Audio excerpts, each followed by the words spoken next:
They say every river has its ghost. Some rivers whisper about phantom ships, some echo with ghost trains, but here in Disneyland, it's the rivers of America that keep the strangest tale of all. When the Mark Twain riverboat falls silent, when the last guests have left Frontierland, and the fog rolls across the river, that's when you see it. A lantern, flickering, swaying, carried by no hand at all.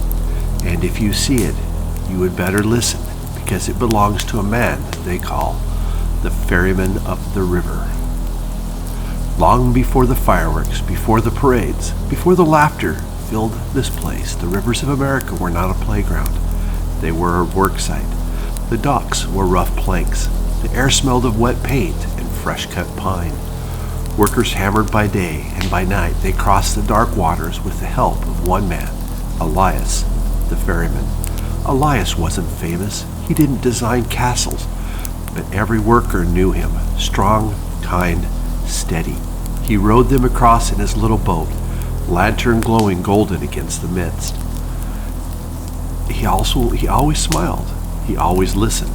Sometimes he whistled soft tunes with the crickets, and even the children who visited felt safe when Elias' lantern lit the way. To those who built this part of Disneyland, Elias just wasn't a ferryman. He was a soul of the river. But every story has a night that changes everything. One evening, thunder rolled across Anaheim. Clouds gathered like heavy curtains. Lightning slashed the sky.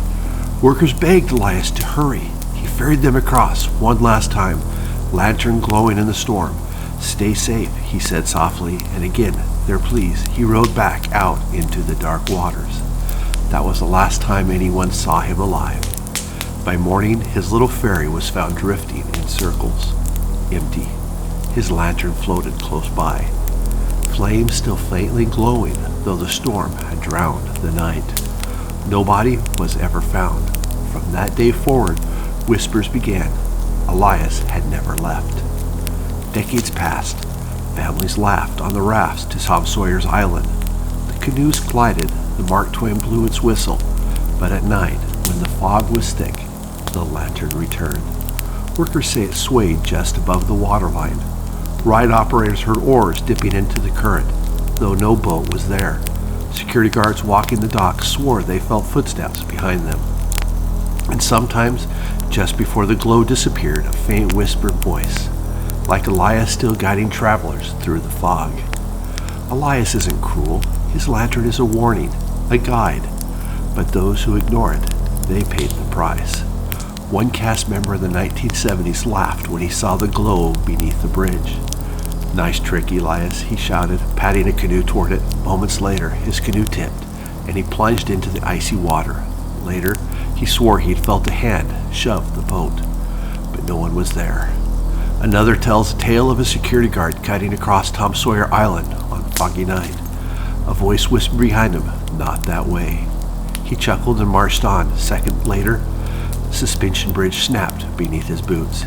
He barely clung to the ropes, lantern glow fading into the mist. And then there was the gardener, working late by the haunted mansion dock. He spotted the glow drifting toward him. He ignored it. By dawn, they found him pale and trembling against a tree, murmuring Elias's name in his sleep. He never came back to work. The ferryman doesn't harm. He warns. But if you mock him or refuse his guidance, the river will remind you who's in charge. And that's where we come to Daniel. One summer night, a group of campers stayed at Tom Sawyer Island. They roasted marshmallows, laughed, told stories. And as the embers died, their counselor leaned in close and whispered the legend of Elias. The children shivered, hugged their blankets tight, all except for Daniel, curious, brave, maybe too brave. He smirked, "Ghosts aren't real." But when midnight came, the crickets sang louder. Daniel couldn't sleep. His eyes drifted to the river. The fog was thick now, curling like silver smoke. And then he saw it, a glow, faint, golden, swaying across the riverbank. Daniel crept from his sleeping bag, quiet as he could.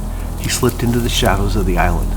Through the trees, the glow grew brighter, bobbing gently, as though carried by an unseen hand. He whispered, It's just a trick." But then the sound, Step, step, step. Footsteps, slow, deliberate, on wood. The lantern swayed in rhythm, but there was no figure beside it. Daniel's throat went dry. He called out, "Hello?" No one answered. Just a lap of water against the dock. And then a cold wind swept across the island. The lantern flickered, then flared so bright it burned through the fog. Before Daniel could move, it began to glide, faster now, straight toward him. Daniel stumbled back, his heart pounding. The lantern blazed like a fireball, rushing across the water. The footsteps quickened. Ripples tore across the current as though an invisible boat cut through the rivers. Daniel's scream caught in his throat. The lantern rose higher, brighter, rushing straight towards him. That is the part 1 of the Ferryman's warning. Catch part 2 next week on Sunday Storytime with Aaron.